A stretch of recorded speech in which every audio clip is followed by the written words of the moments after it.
Beignet, bonsoir. Pouvez-vous nous dire ce que représente cette soirée très exceptionnelle pour vous? Écoutez, c'est un événement rare parce que dans le métier que je fais, on a plutôt l'habitude de côtoyer la technique, la rationalité, la rigueur. Et ce soir, on est ouvert sur un monde sur l'art, sur la poésie. Et en même temps, pour réaliser cette œuvre, il a fallu aussi utiliser la rigueur et la technique. Et donc finalement, ça symbolise un peu la vie d'une façon générale et puis l'énergie, qui est un élément très important de la vie aujourd'hui.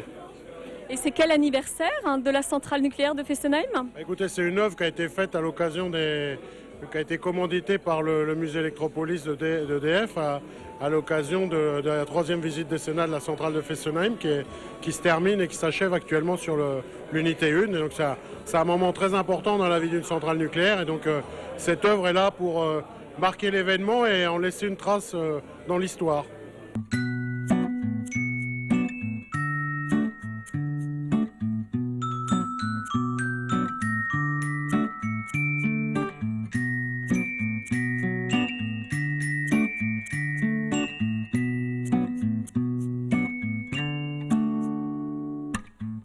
Vows are spoken to be broken. Feelings are intense. Words are trivial. Que ressentez-vous à accueillir cette œuvre? C'est pour le président du musée EDF Electropolis un vrai bonheur d'accueillir cette œuvre de Tommy Ungerer. C'est un magnifique cadeau que nous fait la Fondation Diversitaire. Cette œuvre trace bien le lien entre l'Alsace, le Rhin, les différentes centrales hydrauliques, la centrale de Fessenheim et cette roue tournée vers l'imaginaire et le futur. Donc un moment rare pour l'Alsace, le Rhin, pour EDF et pour Electropolis. Pleasures remain, so does the pain. Words are meaningless and forgettable. All I ever wanted, all I ever needed is here in my arms. Words are very unnecessary, they can only do harm. Et quels sont les symboles, monsieur Ungerer, que vous avez dans la roue de l'énergie? Les symboles, mais la roue déjà en soi-même est un symbole. Si une roue ne tournait pas, elle ne serait pas un symbole.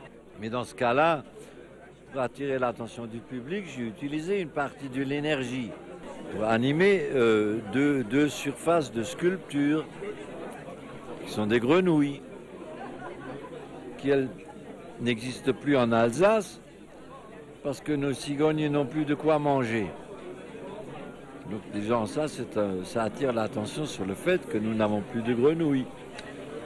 Parce que nous avons empesté les oiseaux, les insectes. Nos cigognes en Alsace, on les nourrit avec du hamburger, elles restent chez elles en hiver maintenant. On leur achète même des sacs de couchage pour survivre. La grenouille en soi, c'est un symbole. Cette roue de l'énergie permet à des grenouilles de bouger. Puis elles ont des talons hauts, ça aide aussi. C'est le clin d'œil poétique? Je ne sais pas, moi. Un clin d'œil n'est pas obligé d'être poétique, c'est plutôt un clin d'œil technique, avec un peu de poésie sur les bords. C'est quand même une gratification, parce que pour une fois, je suis content de moi, je dois le dire. La dernière fois que j'étais content de moi, c'est quand j'ai fait le jardin d'enfants à Karlsruhe en forme de chat. Les enfants vont dans la bouche, etc. En général, je ne suis jamais content.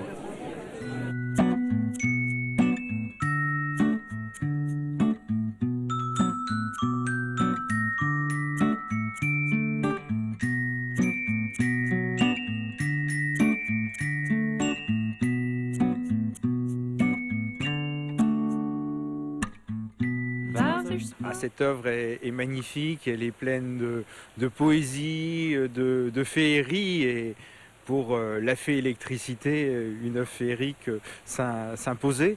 Je trouve qu'elle illustre à la fois par ses couleurs la diversité, j'oublie pas qu'on est l'année de la biodiversité, elle exprime de la chaleur, elle exprime de la vie, par son mode de motricité, elle invite aussi à un monde propre, un monde respectueux de l'environnement. Donc je trouve que cette œuvre est une magnifique expression pour les générations futures, tracer un espace et aussi l'expression de la belle fertilité de la région Alsace et de la magie prodigieuse de Tommy.